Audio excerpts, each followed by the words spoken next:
Good evening, ladies and gentlemen, and welcome to the first ever inaugural and semi-annual Pedanticast. My name is Tio Soul, and joining me is my good host, good friend, and better movie analyzer, Clark Tatum. Say hello, Clark. Hello, I'm the white guy who keeps thinking that every ska band is sublime.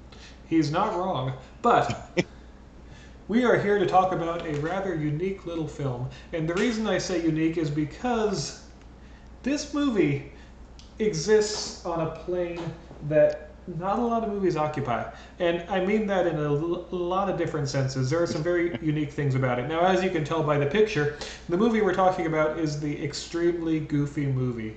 And you may be asking, why don't we start with the first one? Well, the answer is I think this movie actually fulfills a lot more unique boxes than the first Goofy movie does. What do you think, Clark? Well, I think we should give a little bit of a rundown of what we plan with this podcast. It's kind of an odd thing. Like, the funny part is, do we need two more white guys to have a podcast talking about movies? And the answer is no. But I feel like I can counter that answer with the fact that we're going to be talking about stupid stuff in a very stupid way. And a lot of odd aspects of media and entertainment is going to be the main subject of this podcast. And I feel that the Extremely Goofy Movie is one of the more odder things you can talk about in something like this. And it's something that we seem to have a conversation about, like, what, every 3 months or something? And so, Absolutely. And here's a crazy thought. This movie came out in the year 2000. That means that as of this January, it's almost 20 years old. oh, I know, oh, that gets you right in the feels, doesn't it? oh, man. But, putting that aside, yes, as my friend Clark has pointed out, the Pedanticast is exactly that. It is a dedication to mediocrity in that we consider ourselves mediocre hosts and we like looking for oddities, strange things, but most importantly, the unique and the interesting. And in this case, there's a lot of unique things. For example, when you talk about Goofy Movie, you kind of have to start by talking about Max. And the Oh, reason I yeah. say that is because Max, as you will recall, is a unique character to the animated Disney canon because Max, unlike any other character, or really a lot that I can think of in any medium, is an animated character who aged in real time. Yeah, I guess you could put it that way. I never thought about it that way. And he's It, also a very odd character because he's kind of semi-canon, I'd put him as. well, it's interesting because it started with the Goof Troop, which aired in 1992 to 1993, but still somehow managed 5 seasons. And during that time, Max was a 10-year-old. I don't know if you've ever watched Goof Troop. And Goofy was Oh, his I watched it. I father, watched it all the time. of It was a course. constant in this And it was house. basically, hijinks. It was very much a deconstruction of the sitcom genre, the typical Leave It to Beaver stuff. In that traditional, very Disney, harmless way. But it was a very good show. And it was popular enough that in, I believe it was 1995 or 6, that it got its own Jesus. animated theatrical release in the Goofy movie. Oh boy. And Every date you name makes me feel older and older. yep, it came out when I was 5, but the Goofy Oh, movie, again, it was a few years after Goof Troop, and so Max, understandably, it was portrayed as being a high schooler, and I think that was actually a calculated move on Disney's part because, honestly, if you grew up watching Goof Troop, you're probably about the age now where you're either in junior high or close to high school yourself. So you're going to right. relate more with Max as you in high school than you would in as a 10-year-old. And so if you want Right. to go see him on the big screen, you're more likely to see him because he's like the teenage character. He appeals to the youths. This is going to be very relevant in a moment, folks. Yeah. Well, and the interesting thing about the a Goofy movie or extremely Goofy movie specifically over the original is that in a sense that the original, like, a lot of people liked it a lot, I but agree. I feel, yeah, but It's the movie. I feel that extremely Goofy movie it has a little bit more of a panned reaction, but it wasn't so far off from the original in a lot of ways. Well, and what's interesting also about it, and this is what I want to kind of get into now, is that the concept of it is rather unique. I cannot think of, with the possible exception of Monsters University, which was years later, any film at the time that was like it. It's an animated coming-of-age story about a Disney character, an animated anthropomorphic animal, Max, going to college. And if you think about that, we've never really had an animated movie, with the possible exception of the Dover Boys, if you want to go way back, that really addressed that idea about growing up. And I think the reason that it worked out is two things, just off the top of my head. And that is, of course, that Max is aging in real time. They continue the trend. They figure, well, it's been 5 years since the last movie, so our audience is older. They're getting ready for college. Same thing as with a Goofy movie. And the other thing, of course, is that Disney has a large share, if not owned, ESPN at the time. They still do. Remember, this is before Disney started taking over the entire planet, but they did own ESPN. And holy cow, could they get a lot of product placement in this movie for the ESPN network. That's redundant. Right, well, it's a question of whether what they built the plot around first. Was it the college? Was it the fact that they had ESPN? Or was it the fact that extreme sports were so big at the time? That's a good question. And again, anyone who grew up in this age, they remember right around the time of Tony Hawk's Pro Skater. Yeah. Skateboarding was the thing. There was rocket power. There was cartoons about people with skateboarding. People were just extreme sports, and I drink my yogurt from a tube because I'm on the move. Well, it was the 90s. Everything had to be rebellious, right? Late 90s, early 2000s, because this one did come out in 2000. But still, right. The point remains is that there's this extreme with an X on everything. X Games. And this movie, I think, like you mentioned, is definitely trying to capitalize on that. Well, was there even, because I think that's an interesting question that should be pointed out. Was there a college X Games? I don't think there was.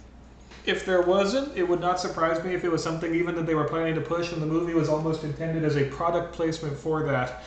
Right. But that's kind of a cynical way of looking at things. I really want to believe when I watch this that there is a genuine heart on the part of the creators, and there are things I see. But before I get into that, I would like to kind of take a moment, because I mentioned this before, but the college movie genre is one of my favorite movie genres. I love it. But there's a lot of good and bad, and even the bad is really fun. When I think of the college movie genre, I think of Animal House. I think of Revenge of the Nerds. I think of Back to School. These are not kid movies. These are movies filled with raunchy jokes, nudity, swearing, alcohol. There are a lot of things in there that I would not want to see in a typical Disney movie. And yet, this is what they decided to go with. They went with a college movie that is known for this very raunchy adult sense of humor, and they tried to essentially, I guess the word would be, sanitize it, make it more clean for the kids. And my question to you was, is this a good idea to say we're going to approach this genre, which has been known for these very adult-oriented films, very immature in their mature content, certainly, and we're going to make it for kids? Well, whether it was a good idea is regardless, because we know how it played out in the end. Even though it was just a TV, or not a TV, but a straight-to-video movie, as most Disney sequels are. So you can't really say it was a success or not in that regard. But I think much like other Disney properties or Disney attempts at entertainment, they like to pretend they're the first at doing something, or at least they try not to call upon other things that have done similar work. They even when you think about the Grimm fairy tales, they almost completely whitewash them in a way that people now think of the Brothers Grimm fairy tales as Disney stories, and I have a lot of problems with that, but I won't get into that. When it comes to this, I think they're most of the examples of college movies are dirty and raunchy or whatever, but we're not interested in emulating or even referencing or paying homage to any of that. And so I don't think anyone was confused or tricked by this. But at the same time, it's mixing peanut butter and salsa. You have this one genre, animated films, that's known for this very kid-friendly, very normal not normal, that's the word I'm looking for, very subdued, very sanitized, especially Disney. Just Right. everything, sense of humor, storytelling, etc. And on the other hand, you have the opposite of that. Well, yeah, and I think to a point, um, one should wonder if it was kind of disingenuous to make it a college movie because do they think they were dragging in the college crowd? I'm not sure that because you mentioned earlier how there is that expectation that they're growing up with the audience, but I think to a point when you always shoot something like this, you're expecting a little lower. You're shooting for something a little lower than what you're aiming at, if that makes sense. Like in a sense, the people who are watching, like let's talk about the original Goofy movie, like Max is in high school, right? I think they're always shooting for someone a little lower, like say middle school or whatever, that can look up and like think, oh, that's cool. Where people at high school is like that's sanitized, and I think the same goes with the college example where Mm. they shoot on college, like the subject is college, but it's kind of aimed towards people below that so they can look, oh, that's cool or whatever, and not have the experience to know that it's sanitized. Absolutely. Well, therein lies the thing. Although, I do have to point out, can you imagine a world where Disney decided to make an actual raunchy college movie I with these can't same even. characters? Don't actually think about it too long. You'll scar your eyeballs. But Yeah, it's imagining like Max and his friends like drilling a hole in the girls' locker room or showers or whatever is this is not my something. point. So that's exactly what people expect in college movies. And so, Though it does have I Polly wonder if Shore, even so there's before always a going in, chance. I wonder if even before going in, they're almost shooting themselves in the foot by having to enter this genre for which their medium is not necessarily equipped. But let's move on because I would like to start to get into the plot a little bit. And Right. before we do, of course, there will be spoilers. That goes without saying. It's a 20-year-old movie, but just in case anyone does want to watch it and come back, please come back. I And can't imagine anyone being angry about like, oh, they ruined the straight to video Goofy movie I mean, sequel. that scene where Goofy kills everyone is very, very shocking. Oh man. Darn it, I blew the movie. I'm just kidding. There is only one axe murder, but the point remains. The point remains is that if you wanted to not be spoiled on the movie Max Goes to College, now is your chance to tell us. Please leave a comment or email. Anyway, so the basic plot of the movie starts as follows. I'm sorry, there appears to be a train going by. I don't know if you can hear that. It's ambiance. Just Yep. we're getting into our. I'm lost. Don't. It's Thomas the Tank Engine wants to be on our podcast. See, we got our first celebrity. But the Yeah. plot of the movie is that Max has turned, I'm going to assume 18, and is going off to college. Now, Right. this in itself is not a bad thing, except it is made clear from the outset that Goofy is still attached to his son. And Right. this brings up an interesting, probably one of the best scenes in the movie, actually, the scene where he is leaving and he leaves his teddy bear behind, and Goofy just walks into his bedroom and everything is gone except the teddy bear, which is sitting on the bed. And Oh Goofy yeah. just walks over in complete silence and puts the bear in his hand and sits down, fade to black. Yeah, and you notice at that moment, and I think this is where you'll see kind of the duality in the movie, where there's someone obviously who cared Oh, yeah. about the product, and then there's like, I don't know if there was an exec or just another writer who's like, I'm just trying to push this out and trying to get to the end here. Well, it's interesting because there's a lot of memorable stuff going on, but what's weird is Max, like you mentioned, is suddenly a skateboarder to the point of building a half pipe in his front yard and skating with his friends at all times. Which is technically canon if you consider the little bit in like the Goofy movie, but most of the Goof Troop, it's not something unheard of. So it's not too bad for the Yeah, but character. it's just out of nowhere. Suddenly, that's all he is.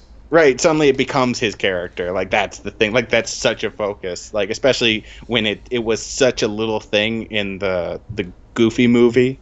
But there's something I want to point out here, and that is a word that will be coming up a lot in the next hour, and that is continuity. I Oh yeah. really feel that one of the movie's biggest weaknesses is the lack of continuity from the previous films. I know what you're thinking. We'll get to that red-headed elephant later. Yeah. But but In the previous movie, the whole point of the Goofy movie, the entire arc that Max went through was learning to understand that his father wants to spend time with him, that he loves him and cares about him, and that it is still possible to do his own thing while appreciating his father, right? Right. And at the beginning of this movie, at least when I watch it, it seems almost like that has been completely erased. Max only cares about going off to college and being his own man, and he's going to live his own life. Which, okay, I understand you're 18, but it does kind of fly in the face of the previous movie, which ended with them being very close. And Well, this seems to be a.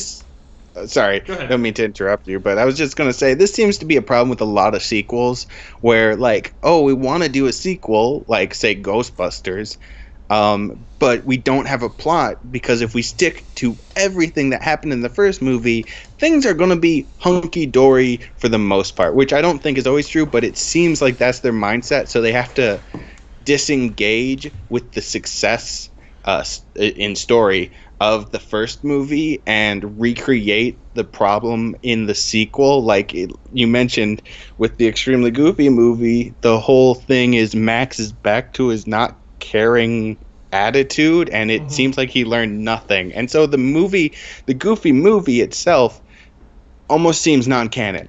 Well, in canon to this movie, yes. It's like they can't. It's almost like they don't exist on the same timeline. Right. But I will point out Pete is awesome in this movie. Yeah, absolutely. I love Pete in this. I can't miss you if you won't leave. Yeah. Oh. He's usually, like, oddly enough, the most consistently written character. In these like movies, next to I know, Goofy, right? I guess. But In the yeah, first one, he was outstanding. He was not even a bad guy. He's just Goof's friend. I kind of like him in that role. I wish they'd do it more often. To be fair, in the original movie, he does have that scene where he basically turns his father against his son, which I want to point out, he's making the speech about his own son, but his own son is completely cool with him. Yeah. Like, that's the funny thing about that. Like, Max is actually having a problem with his dad. Well, you where know, Pete Jr. only exists within this continuity. He doesn't get to blend over like in House of Mouse like Max does. Right. Oh, man. House of Mouse is just a completely other discussion. But right. It is very interesting because the basic crux of the plot is that because Goofy is distraught and unable to cope with losing Max in his eyes, that he ends up getting fired from his job in a very wacky circumstance. And then this doesn't make sense to me as an adult, but I get it. College movie. It's basically back to school at this point. He has to go back to school to be with his son because he needs to get a college degree to get a new job. I want to say something about this plot point, though, is that it's kind of ridiculous in terms of it's obvious that Max is going to a university and no university would allow Goofy in. Or if they did let him in, they wouldn't. It's not as a freshman, right? Why is he taking freshman classes? Right. But the point I want to get to is that I think it's interesting in terms of a family movie that this aspect of adults going back to college is addressed. And not in a back-to-school sort of way with, like, Rodney Dangerfield or whatever. Oh, yeah. Yeah. Oh, man, I think Rodney, it's... I love him, but that movie is silly. Yeah. But I think it's slightly... I don't want to say mature, but it's slightly... It's interesting that is a real subject. And it's something that people are seeing more and more now. Like, I don't want to get into discussion about culture or whatever, because this podcast is obviously not about culture. But it's just interesting that that's in there, and that's actually a fairly well done, in my personal opinion, idea. Even if it doesn't make sense why he would be in the position he's in. Well, now, it's still an here's interesting where thing. here's where the movie starts to stumble a little, because so here we have the plot. It's basically back to school, which is fine. Is that Goofy is an adult who is attending class with Max, and because he's not willing to let go of his baby boy, that's fine for a plot. But then. Right. Then it also becomes Revenge of the Nerds. Yeah. But it also becomes Revenge of the Nerds because in addition to the main plot, which is that Goofy he's not willing to let Max go, so he's attending all his classes and he's making him clean his dorm room and acting like a parent, and Max hates it. Right. You also have these guys, these borderline serial killers, it turns out. Yeah, right? The Evil Fraternity, played by Jeff Bennett and Brad Garrett. Oh, Jesus. As Bradley Uppercrust the Third. I'm not making that up. And by the way, he should totally be a Kingdom Hearts villain because that guy, if you watch his face in this movie, every expression he makes is like serial killer. Right. Two notes I want to make. I guess I was wrong because you just made two college comparisons when I said that it didn't seem like they were referencing anything, and so I was definitely wrong in that respect, which will happen plenty in this podcast, I'm sure. But it's well, but it does. Sorry. It's just Revenge of the Nerds, though, because it's the evil fraternity, and they're good skateboarders, and they're all rich. And right. Max wants to join them, but they can't because I think they're even called like the Alphas. Yeah, something like that. Yeah, Alpha House or something like that. Alpha. Anyway, but yeah, they're like bullying Max, and they're like, "Hey, you have a skateboard, and we don't. So you're pretty good skateboarding, but we're the best skateboarders, and we're gonna win the competition. With Max's radish, we're gonna win the competition." But it kind of doesn't need to be here. Well, right. That's my second note. Is that when you look at the first movie, there's no villain per se. Like there's antagonistic characters, but for the most part, there's no villains. And then suddenly we have to have a villain in this movie where it's actually not necessary at all. Well, and it's an antagonistic force to accomplish what? To provide Max with an obstacle for the skateboard competition? But the problem with these movies is we all know he's going to win. Yeah. I mean, imagine that movie if the nerds lost.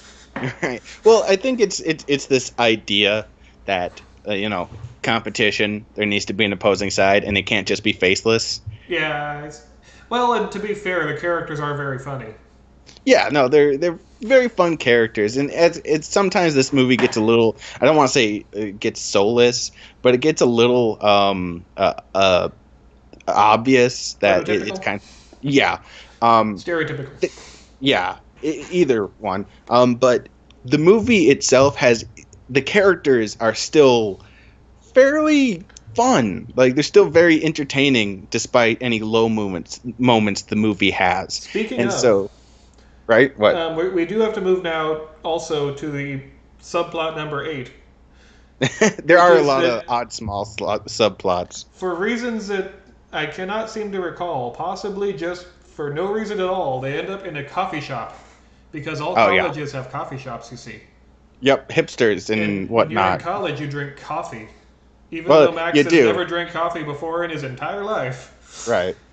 Coffee, the thing that they don't show is all the ramen they eat. Oh, yeah. But it's like this coffee shop is like out of the 50s. Yeah. And the beatnik type. It's got literally beatniks. And they're like doing the snapping their fingers, which does exist. I'm not saying it doesn't. No, yeah. But in a Disney movie, it's weird. Well, it's again, like what I was talking about, that shooting lower than where their subject is. And so this is kind of I would say someone from below looking up and like thinking what college life might be like. But that's not all. There's also this hot beatnik girl. Oh, yeah. And she's really cool. And then the bad guys show up and they're like, we're going to beat you in the competition. And then everyone starts snapping their fingers. And it makes the bad guys all run away. I guess because they're afraid. Well, and I want to say that it's kind of a shame because she ends up kind of being like one of two female characters. What'd you say? She like throws herself at PJ. I'm talking about within 5 minutes of being introduced. Yeah.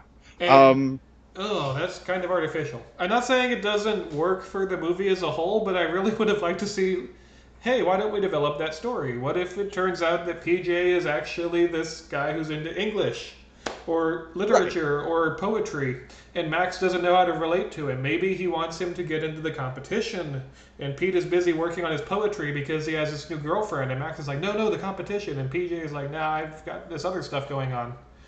Right, there's a lot of conflict that the movie just doesn't want to do. Like, that whole aspect of... Pete is almost there mainly for jokes, which kind of seems like a shame. Well, but I just want to say that, sadly, the beatnik chick, even though she's like one of two notable female characters, but she is like the worst character in this movie, and people might disagree with me, but Oh she man, is no, she has no personality. Her personality absolutely is beatnik, and I am in love with PJ because the plot requires me to be. But again, there is some squandered potential there to actually tell an interesting story right. Absolutely, where you actually develop PJ as a character, but it all happens in the background. And the more I think about this, the more I begin to realize just how crowded this movie becomes with subplot after subplot. Because then, speaking of love interests, not only is PJ suddenly madly in love with this random girl, but Goofy, he runs into a hot librarian. and this I'm not part of attracted this. to the dogs, but I'm saying that's how the character is portrayed. Right. Well, no, I mean like they stylize it, right? So Yeah. you it's but here's the thing. This part of the movie is probably the most conflicted I feel while watching this. Like there's some things that stay more on down notes and there's things that stay on up notes. This there's so much like amazingness. Maybe not amazingness may be a strong term, but there's so much enjoyable aspects in this part of the story, and there's so much like uh, lost potential in it as well. Because here you have it in this story alone that you're starting to think about as an adult, at least. Maybe not as a kid, you're not thinking about it too much, but it came into my mind that Goofy's wife probably died. I doubt they're going to have a divorce thing, but Disney likes killing off parents, as we know. I think it's Um, very heavily implied at some point, although I couldn't tell you off the top of my head where that is. right. But that his wife died, and he's alone, and he's going to college again. And so having this kind of brings up a possible subject that I think is very interesting, but again, they kind of like tiptoe through it, which I don't blame them. It's kind of a heavy topic with all the stuff that's going on already. But it's so interesting because you do start thinking about that, and they do build it, unlike PJ's romance. They do actually build it to some extent. Hold that Um, thought. all right, I want to throw at you now the biggest missed opportunity in this entire movie. And this all hit right. me like a lightning bolt as I realized what they could have done and did not. And in order to do this, I'm going to have to bring up the red-headed elephant in the room. By the way, when saying that, there's obviously a family thing because not only was let's Oh, just say it Roxanne a redhead, but this librarian woman was also a redhead. well, here's the Uh, thing. Roxanne has been exiled from this movie. She yeah, has been sent to the dimension of characters. She's been put on a bus. We never see her, which is nonsense because 90% of the first movie was built around the relationship between Max and Roxanne. So, behind the scenes, I've read various things. I've read that the voice actress wouldn't return. I've read that she wanted too much money. All these different things. But the long and short of it is Roxanne was not going to be in this movie. Fine, perfect. I get it. Understand. That's not perfect. I'd rather she was. But if we don't have her, but here's what I think is the biggest missed opportunity. Because they fail to reference her at all, we do not get to see the way that Max is affected by not having her. Now, before I go on about that, let's say that you just had a scene in the beginning that shows Max looking at a picture of Roxanne, and then either Goofy or PJ or even Pauly Shore comes in and says something like, "Oh, you guys will be getting together again soon. She's just going to a different school." Or she might right, say something like, "I'm sorry you guys broke up," and he'll say, "Well, it wasn't really a breakup," and then PJ says, "Yeah, she dumped him." Something like that. You give an right, explanation as to why she's not here, but you also show that Max is being affected by the loss of his love interest. Not loss like death, loss like because she's not around. And you right, have and it that affects affect thought him in a process. negative way. And then think about that because is there anyone else in the movie who is affected by the loss of a female loved one? That makes sense. To you're obviously referencing Goofy. So you have this moment that you could have where Max is he's like, why is Goofy so afraid to let me go? Why won't he let me live my own life? What in the world why in the world is he so focused on his son? And then he looks over and he sees a picture of Roxanne. You Yeah, that see would what I actually. mean? Oh man, now that you say that, that is actually such a good point. And I feel like we shouldn't get too much into fantasy writing this movie, No, not even at though all. that's what But we. Yeah, we talk about I came that up all with the this time, but realization that these are both two spurned men. Maybe Goofy wasn't spurned; his wife might have passed away. But there's this idea that they could have gone with of if you love someone and they're not around, that affects the way you act. And Max has a realization that that's why Goofy acts the way he does because he did lose someone. well, and I think that to a point they don't acknowledge, like for some reason, even though it's there and obviously they put it there, they don't really acknowledge the similarities Goofy and Max have a lot of the times, and Not that like the being a first big. one. The first one was a bit more focused. Yeah, yeah. In this one, it's not so much. And but to get back to the librarian thing, while we're still kind of on that topic, um, again, like I said, it's such an on and off thing for the movie through the movie for me, because it's such a good part of the story in terms of Goofy's arc and whatnot. But there's such moments where they drop the ball, and sometimes in such small ways. But one of the Go things ahead. I always reference is the scene. I think it's after the dance. The dance, that's fine. That's typical Disney to an extent. But then they have that moment where they're sitting on the bench alone, right? And they do the finger dance, and And it's then such. Goofy kisses her, right? No, I she think kisses so, Goofy. One of them kisses the other. I think it's like a quick kiss. right? And which overall, the moment's fine, except. And this might sound again. This is Pedanticast. In case you can't tell, this is going to get a little pedantic. One of the things that I don't like about that scene, even though like overall that scene I really do like it, I hate the music choice. It's a love ballad with lyrics, and it's laying it on so thick. What would have been better was an instrumental track with just like some small soft instruments playing the same speed or whatever, and they're still doing the finger dance. It would have been nice, but playing a love ballad just kind of takes it out because you realize they're trying to lay it on as thick as possible, It even could though have the been Kiss the visual, Girl.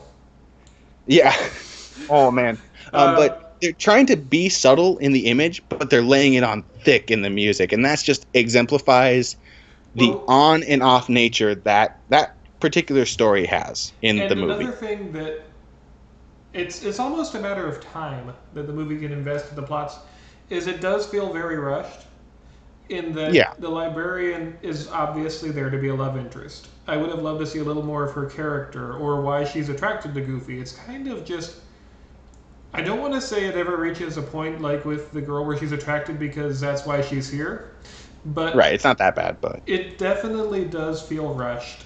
And I feel like it could have been a bit more clear as to just why she's helping out this guy. Maybe she sees the relationship between him and his son, and maybe she likes that, and maybe that's why Goofy realizes it, and that's why he begins being more overbearing, is because he realizes she likes him as a father. right. And so here, big question, but I feel it still stays on point, because we're talking about at the moment how thick the subplots are and how rushed they all feel. Oh, we're getting into it. Um, There's going to be more subplots after this because it gets crazier. yeah, but I want to strike on this point before we get too far because we've already discussed how kind of silly the extreme sports thing gets.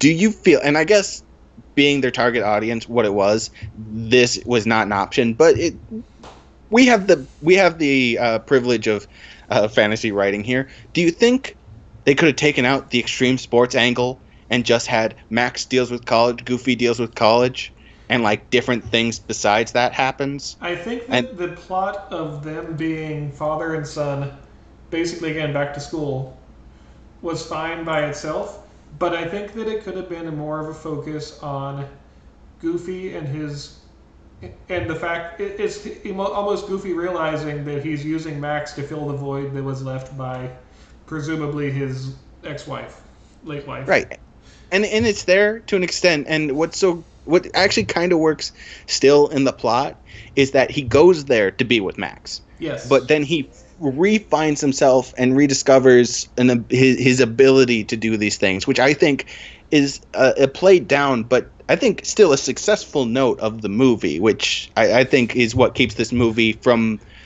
being a total lemon, is But that aspect alone. back to the subplots, because it turns out that Goofy is actually a really good skateboarder because he's wacky, and so whenever he falls on the skateboard and does his typical Goofy shtick, they interpret it as radical skateboard tricks. And I want to Bradley say, Uppercrust asks him to join the Alphas.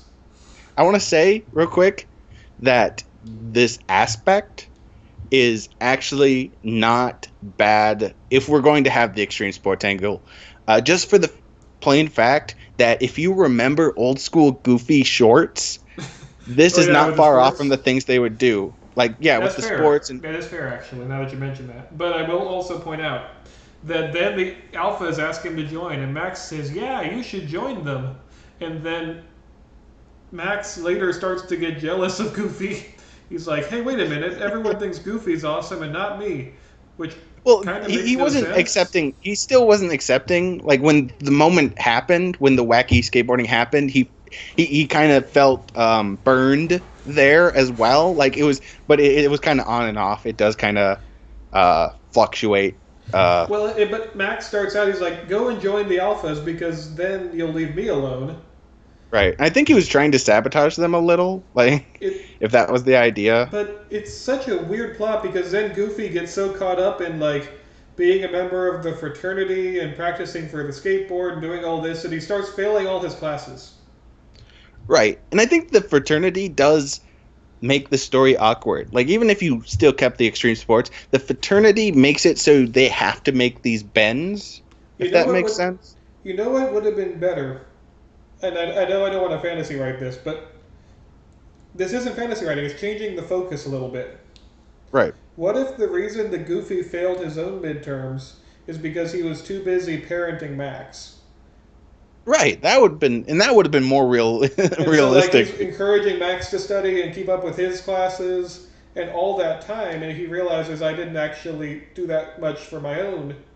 And that could be even a tipping point in the movie where he realizes, wait a minute, I'm trying to live Max's life for him, and what is it costing me to do that? I don't have my own life. I'm living Max's life. Absolutely. That's actually a very good point. But the reason that he fails, it's clear, is because he's not getting enough sleep because he's too busy with the fraternity. Every time this fraternity shows up, it's like getting in the way of the others of the story that the writers are trying to have. That's what it feels like. It's like the fraternity is the enemy of the story. But so then there's a competition, and Max is skating in the competition, and it's not the end of the competition. This is like the qualifiers. Right. But then it turns out the bad guys are cheaters, and they use a mirror to shine in his eyes, and he wipes out after. Now wait. He like wipes Hold out on. Was once, it just the like, oh, he's a loser? I don't know how extreme sports works, but. Now wait, was the whole team cheating, or was it just upper crust? It was implied they're all in on it, and that will come up later.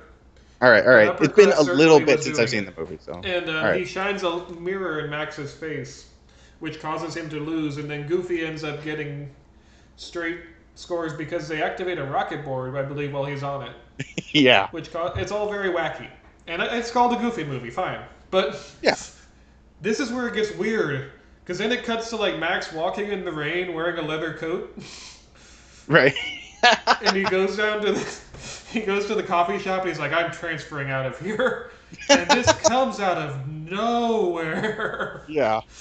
It's just like, a gloom, woe is me moment that I don't think even fits Matt. And it could fit if his friends told him you're being an idiot. But they're all like, no, we need Max to win the competition. Right, they don't even give a shit about Max's, like, semi-existential crisis here. Oh, what little there is. Oh, poor me, I lost one competition. Right, and I knew someone was fucking with me. Oh, man. Also, did they not have replays?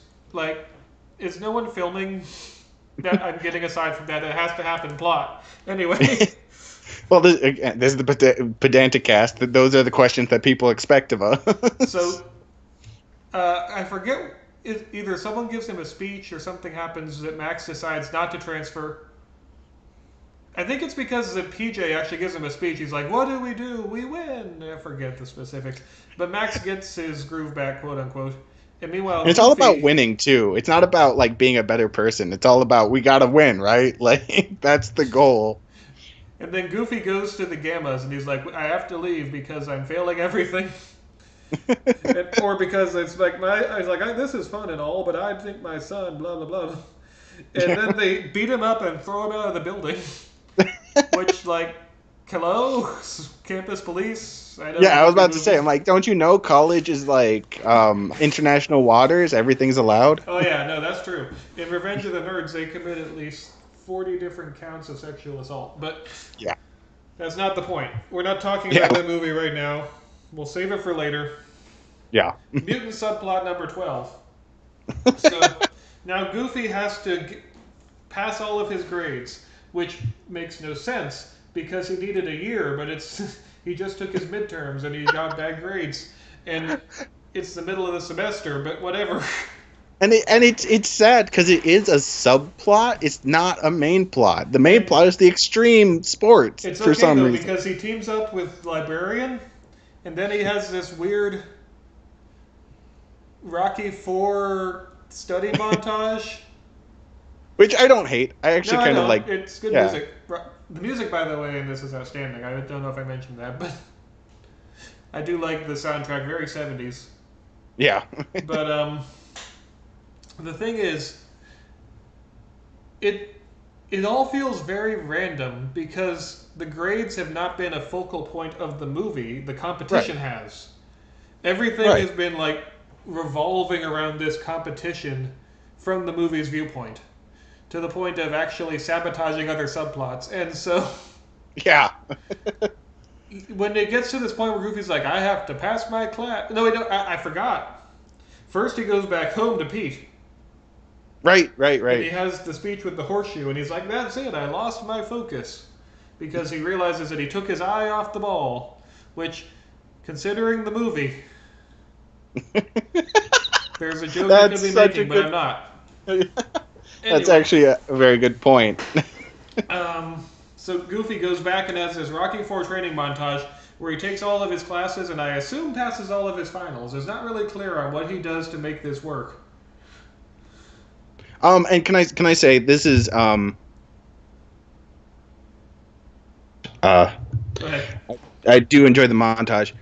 It's one of the low points for the librarian character because it kind of turns her into the point we added her for the story is so she could motivate Goofy or keep him motivated, and then she kind of becomes ineffectual after that point. And I think that there's a reason he misses. No, doesn't he miss a dinner date with her at one point? Probably No, he misses a dinner subplot date with her 15 because he's with the million. Alphas or something. And then, Right. yeah, I remember she's like sitting there and there's like a melted candle on the table. Oh yeah, God, there And there then he is has a to like lot going convince her on. to be, and he's like, "I'm sorry," and she's like, "Well, I'm the love interest, so okay." Yeah, not And even. but no, Oh it man. gets wackier. So Goofy passes all of his classes. Subplot over. Everything's good. Now he has a girlfriend and everything. All the problems are solved. And then now we finally get to this big competition. ESPN logos everywhere. It's the College X Games. And so they start, and Max's team is qualified, but they have to make it to the finals because the finals is this big three-way race. Which, Right. what? We're doing it like a triathlon? That's the next game? Shouldn't it be like a skateboarding competition or Right, something? and all they have to be good at all the extreme No, sports. yeah, they have to. It's like a team race. They have to do like bicycling and skateboarding and what was the third thing? It's something else. Didn't they? Wasn't there rollerblading? It's rollerblading. That's right. And by the way, I don't know if I mentioned this because this is one of my favorite scenes in the movie because it cuts to the alphas who are cheating, but they're not just cheating. They're like killing people. There's this scene where they're like, this guy is climbing the rock wall, and then this guy who looks like Bigfoot is pulling the rocks out, and the guy slides all the way down like this 80-foot wall, and he's dead. but And then it cuts to, I think it was Pauly Shore, and like the rocks are disappearing, and I'm kind of wondering how that works on camera. And can I just say at this point, Pauly Shore's character is just there to fill a space. No, I I'm know not. there's a reason we haven't talked about him yet because they could replace him with a styrofoam cutout. Yeah. That The only reason he's there is because he was in the first one, and he's Pauly Shore. it's Which I don't sad, know what but kind that's of probably credentials the that biggest is. celebrity in the movie, isn't it? Um, yeah, I'll have to look Not over the counting voice casting again, actors, but I because think we got Jim Cummings and Jeff Bennett and no Brad Garrett. I'll give you Brad Garrett, but actually, is Brad Garrett as big as Pauly Shore? Because Pauly Shore was in movies. I have to think about that's that. Anyway, Pedanticast people, we're getting kind of. that, But no, that's like literally, they're killing people. They're like setting off rockets and things right. Like, and it's obvious too. It's not even something that you would hide very on well. camera on ESPN. Yeah. And it gets me. I know that college is international waters, and you can just burn down the nerds frat house if you want to, but on camera. Well, it's. I'll allow it, I guess. Like, it's college. Boys will be boys. Um, but yes, they have this big giant race, and then Brad Garrett's character is there, and Bradley and Bradley and Tank. It comes down because Pauly Shore immediately his bike gets sabotaged or something. They take the screws out, which again Right.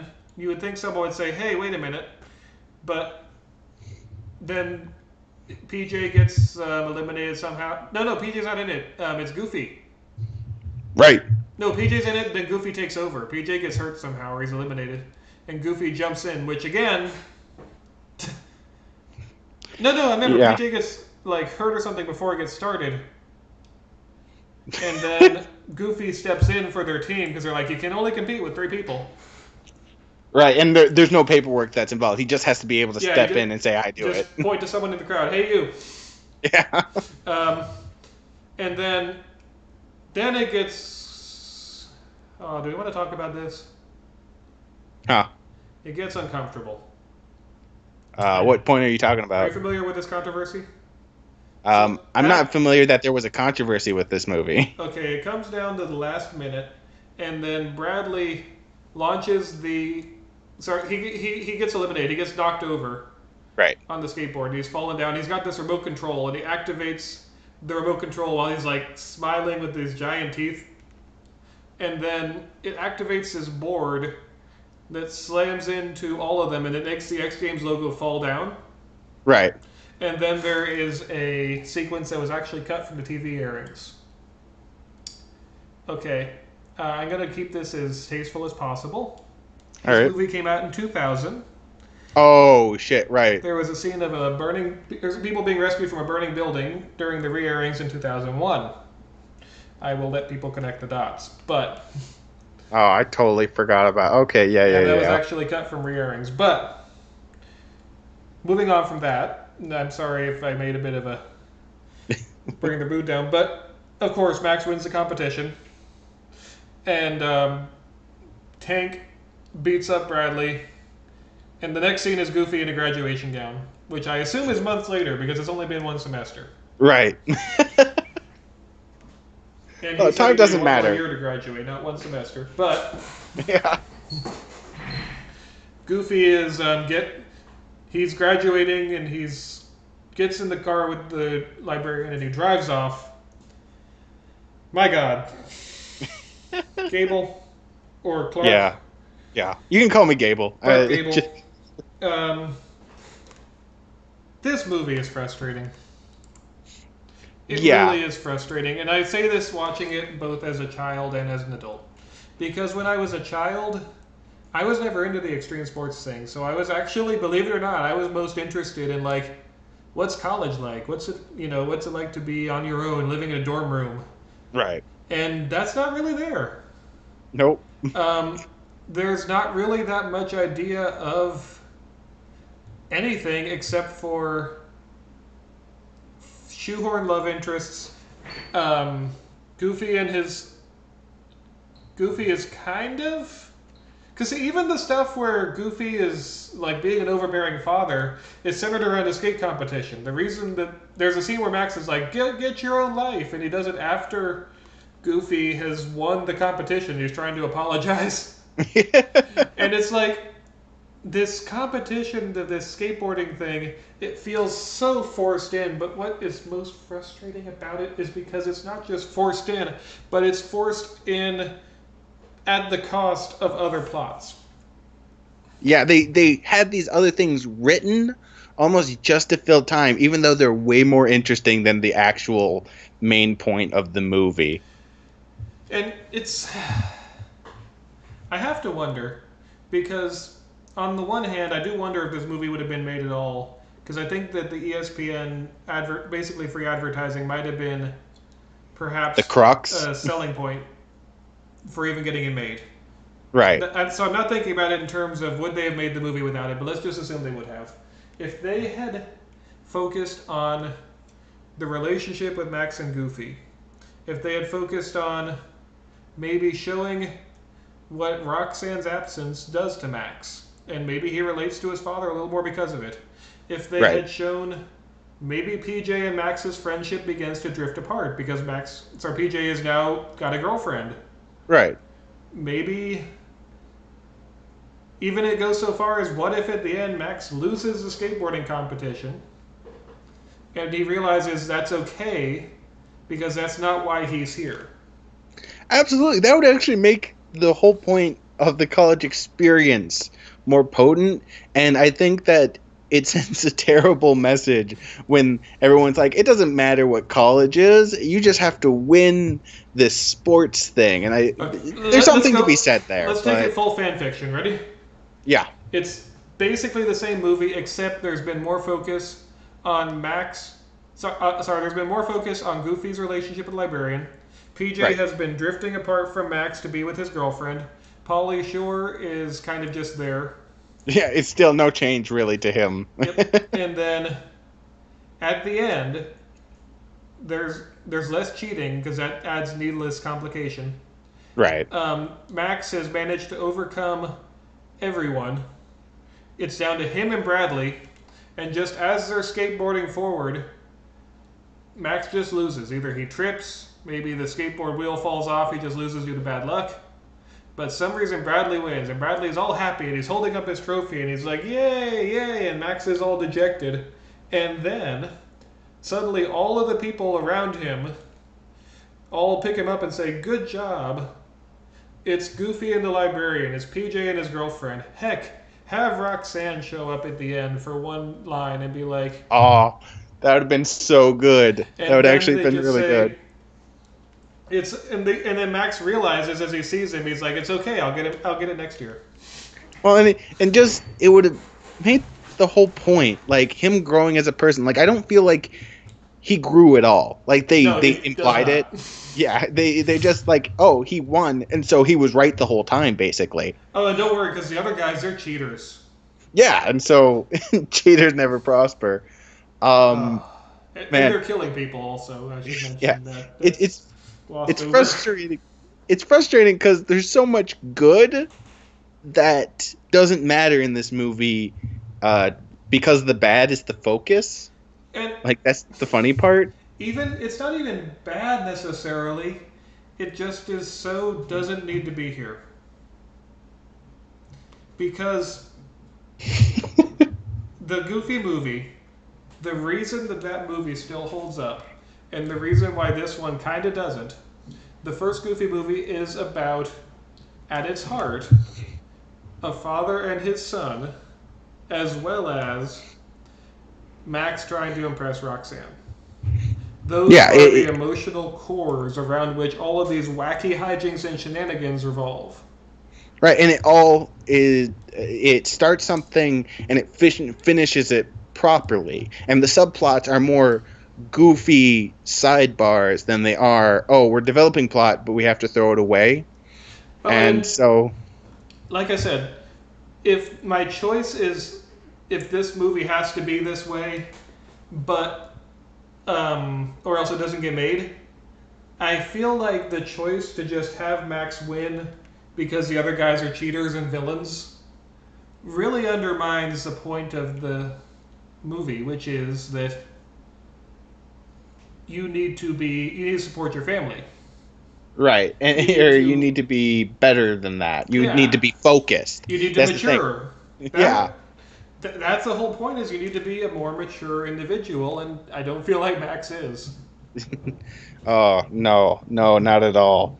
But And and again, I feel like the movie has to bend over backwards to justify that attitude by having everyone be a cheater, by having things be so clearly stacked against them. It becomes Revenge of the Nerds. right. And so I just let's I want to do something real Please. quick. I want to ask you because again, this movie sticks in our subconscious. We do talk about like every 3 months or whatever because we have things we like so much and have things that we don't like so much.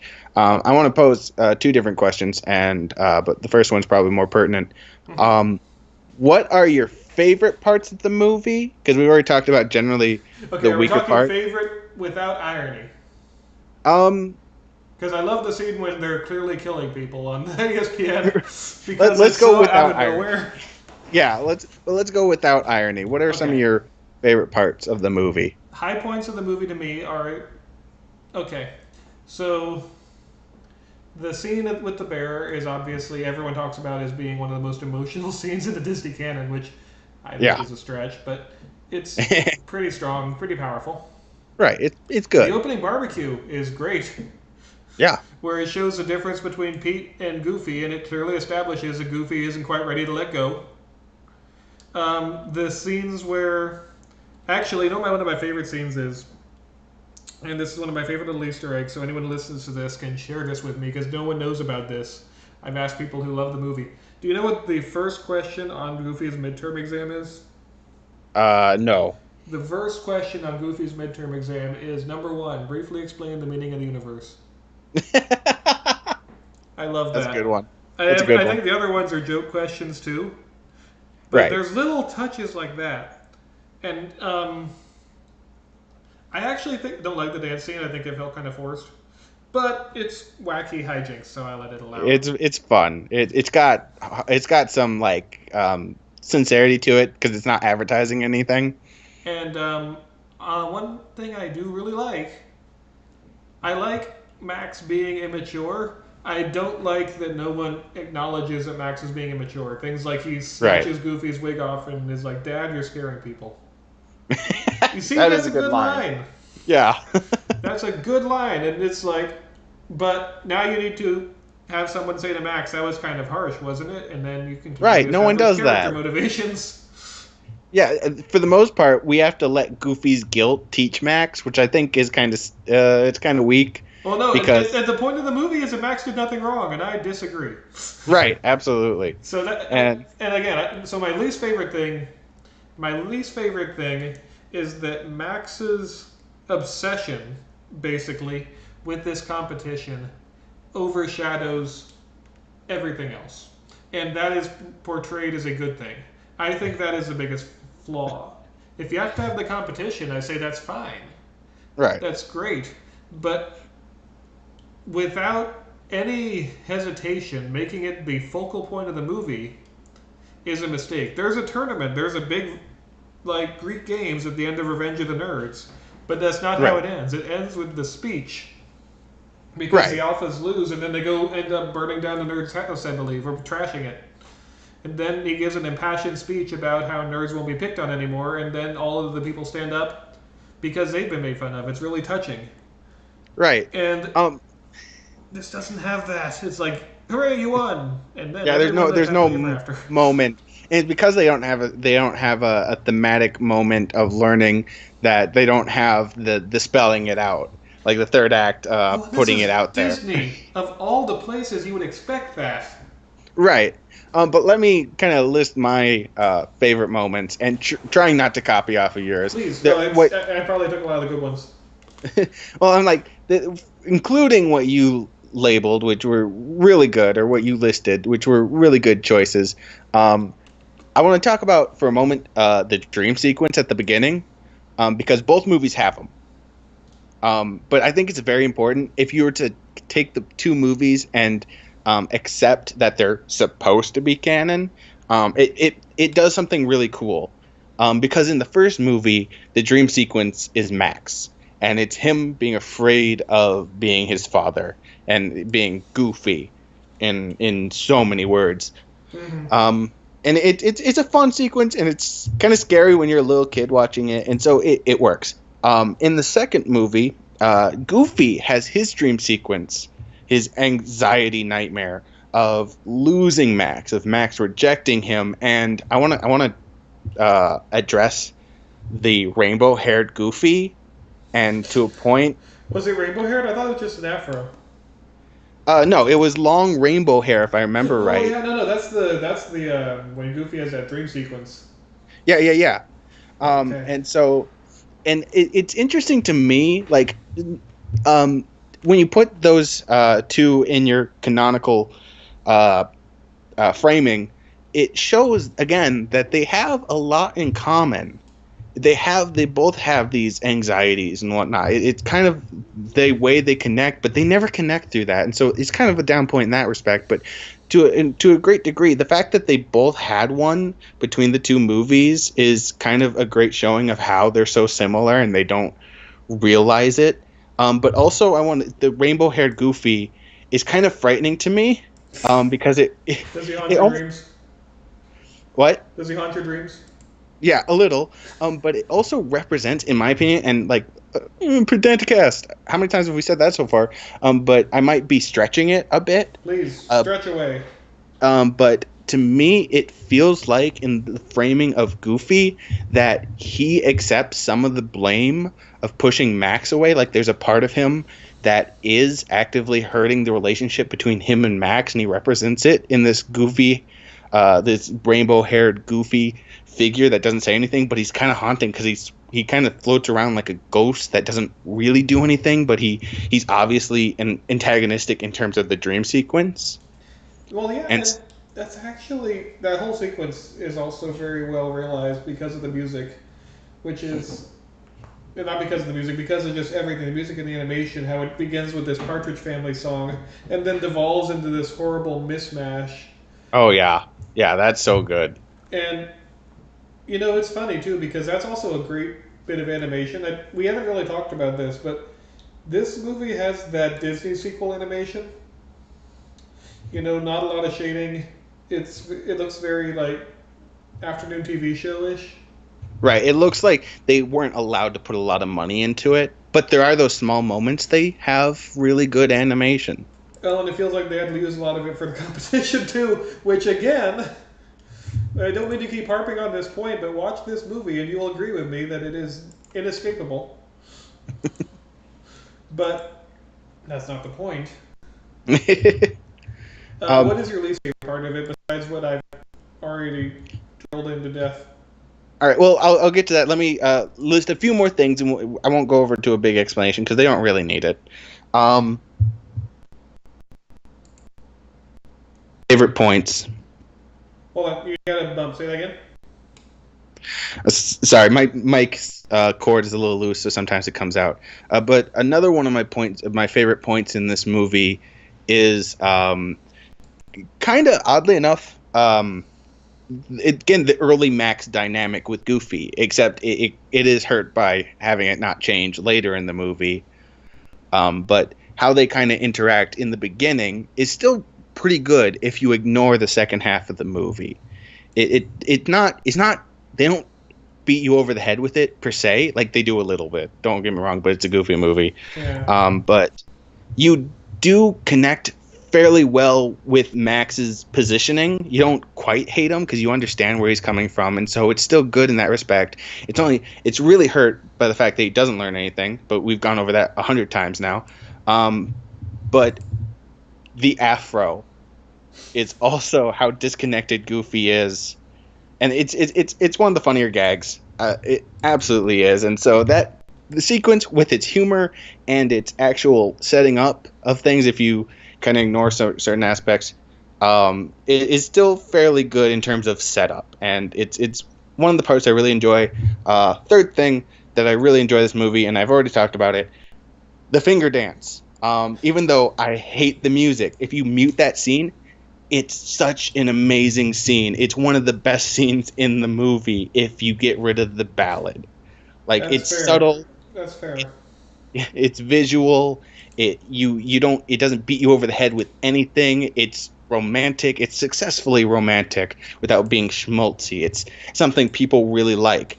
Again, just the ballad. And if I were to put some things that I really hated, the ballad, that's definitely on the list. But also, the pointless character of the beatnik girl, which I felt didn't I have to don't be. dislike her inherently. I just agree with you. Is that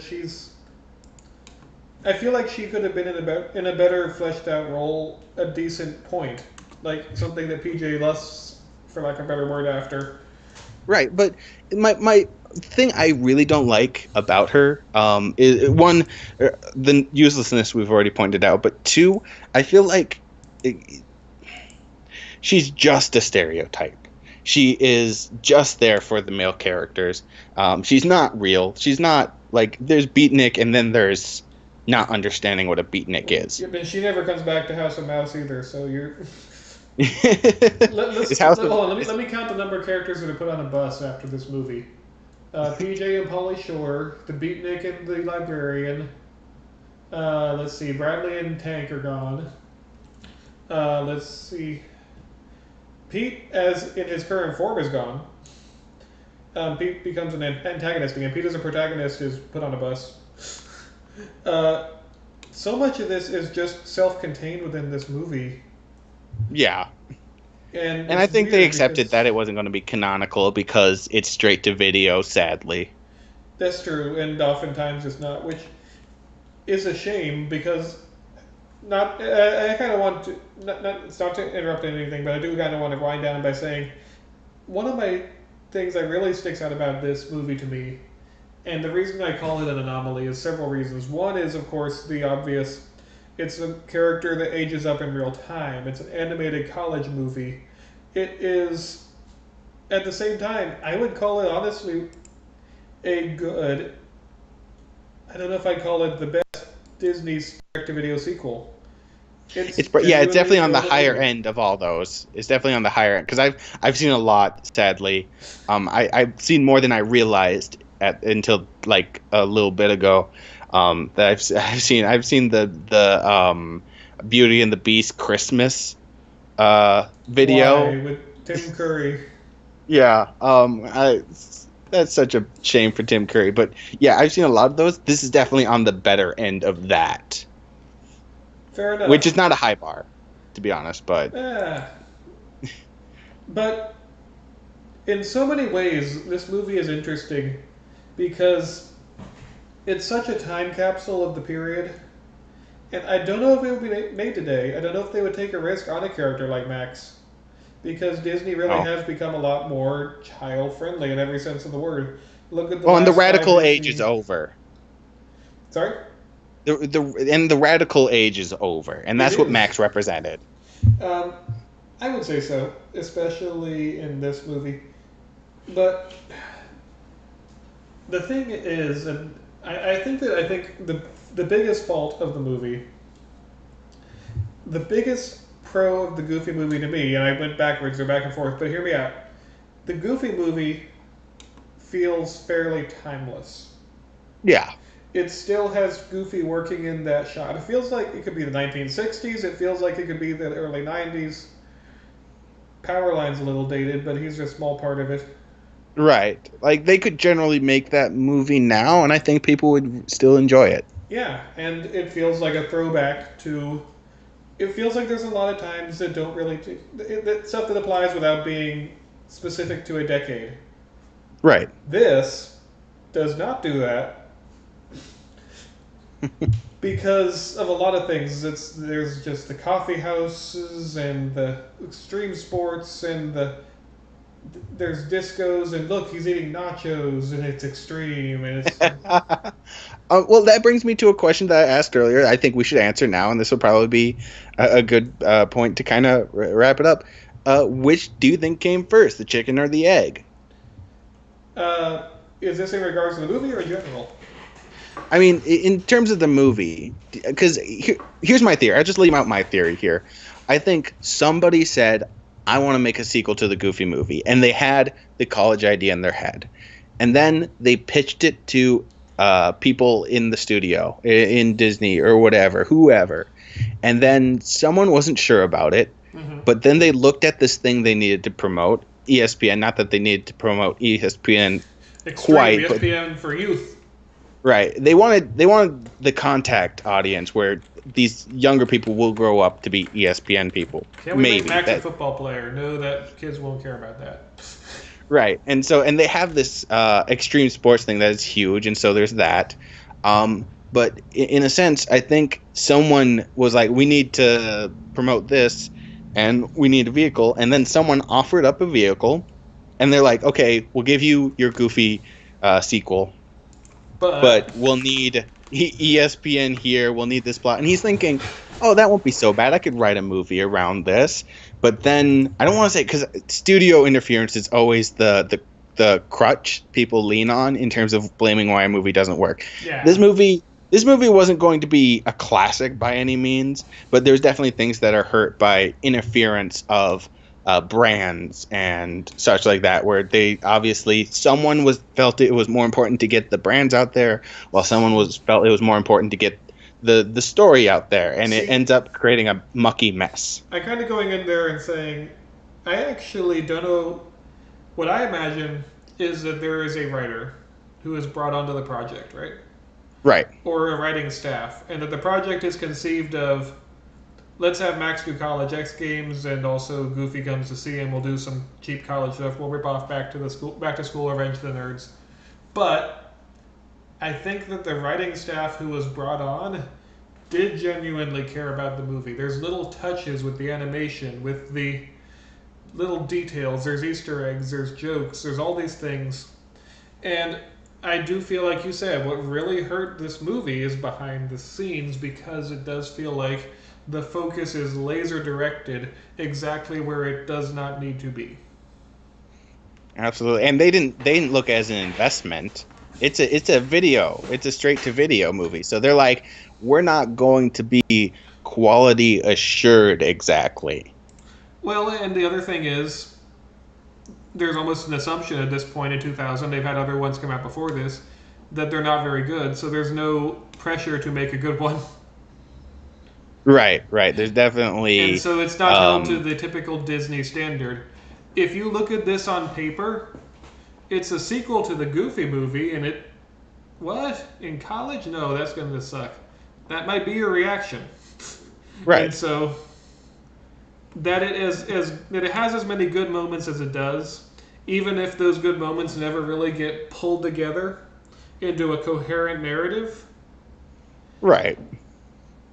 It jumps really the bar. think it's interesting to discuss, because I do think it gets overlooked, because I feel like, not to oversimplify, but somebody on this project cared.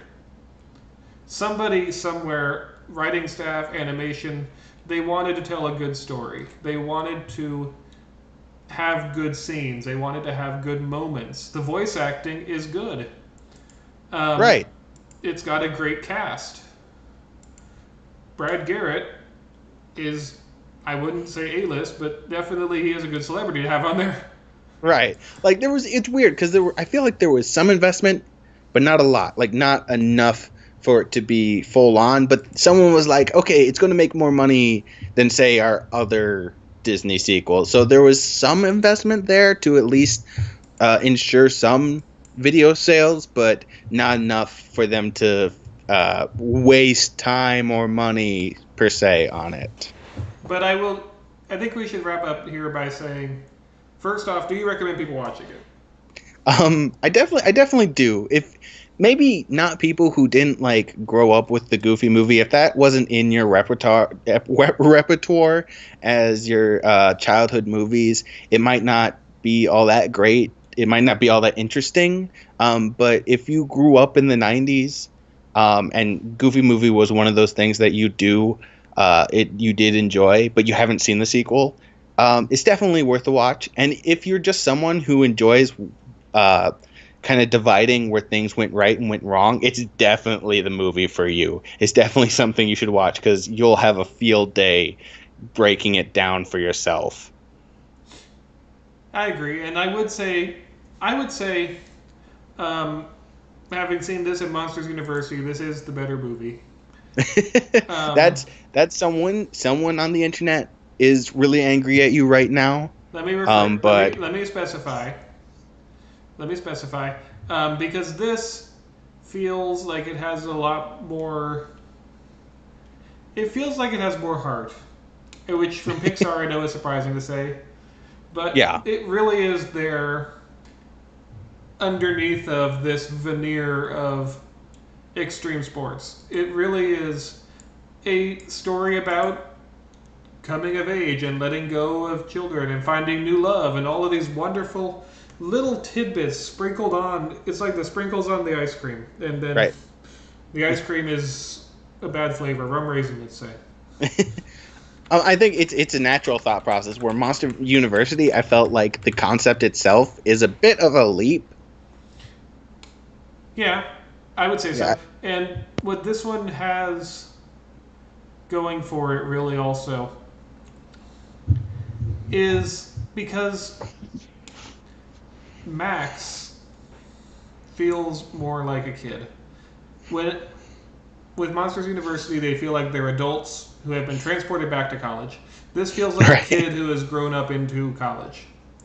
Right. And even though it's not fleshed out, it's not fully realized, and the potential is squandered, there's a lot of good there hiding underneath of this veneer. And honestly, that's what makes it a recommendation on my part, is because, like you said, even just you can see a good movie trying to get out Right. underneath of this. And that you can't normally say that about movies. Normally it's either good or it's bad, but you very rarely see something like this where it's, man, how close they were to this being just knocked out of the park. Yeah, and it's always a shame when you do see it. Yeah, and so Yep, we that probably ranted on long enough about an extremely goofy movie. it'll wrap up our wild hair to talk about this film.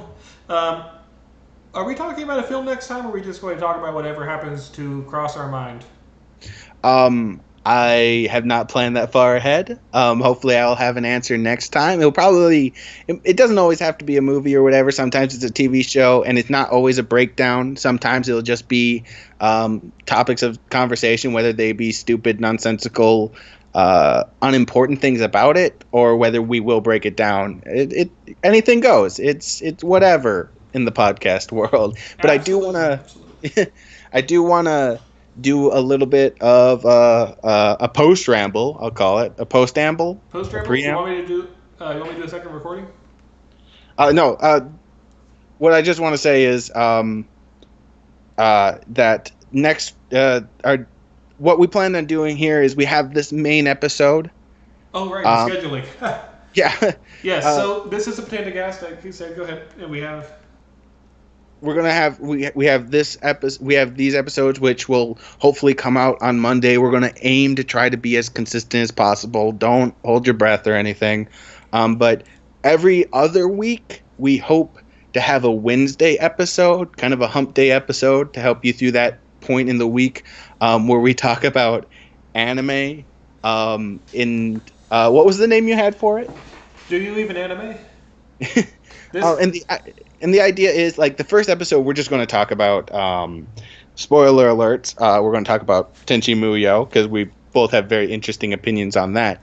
But the idea is that one of us each week, or each other week, will ask the other one, have you seen such and such? Now, this is actually, not to cut you off there, but it's not just an ask, it is a challenge. The name of the podcast is Do You Even Anime? Because that is what we're asking each other. We are trying to come up with something that my friend Clark here has not seen. He's trying to come up with something that I have not seen. The question is, will we force the other person to watch something of quality that is pushing the limits of anime? Something from Studio Ghibli, something from one of the far reaches of just perfection? Or are we throwing a flaming tire in their face and making them watch some kind of nonsensical, hyper-violent, ultra 90s OVA. The main point is that we're going to try and see if we can get the other person to experience more anime than they had before, and hopefully all of you as well.